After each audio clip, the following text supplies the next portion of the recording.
if we hone in specifically on the support program, right?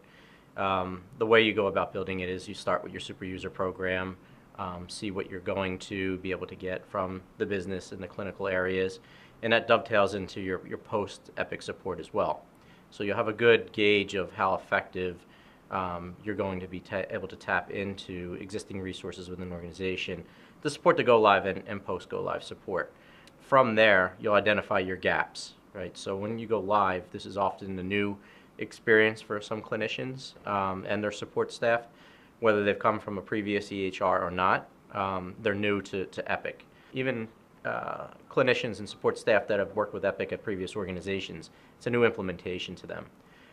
So you want to make the best of their training, make the best of the actual cutover, and have the at-the-elbow resources available to them to reinforce the training that they had in the classroom. So the way you go about doing it is you augment your super user program from your internal to fill in the gaps with external support.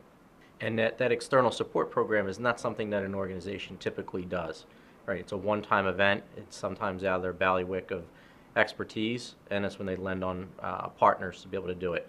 Because you're mobilizing a very large workforce for a short amount of time, a lot of logistics and planning, getting the right resources at the right location at the right time, being able to make audibles in the midst of a go-live.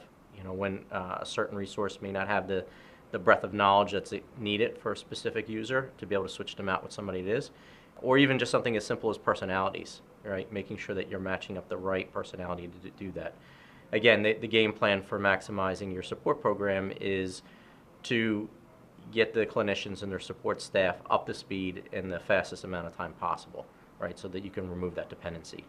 So on average, you can expect that you'll need the supplemental workforce for a 2-week period, sometimes longer depending on how often a physician is practicing in an ambulatory location. So I've seen it go anywhere from 2 to 4 weeks. And on the ambulatory side, physicians often reduce their schedules to make best use of that at the elbow resources. For the first 2 weeks, they'll ramp down by 50% of their normal schedule, ramp back up to 75% by week 3, and then the ultimate goal, get back to a level of pre-EMR productivity by the end of week 4.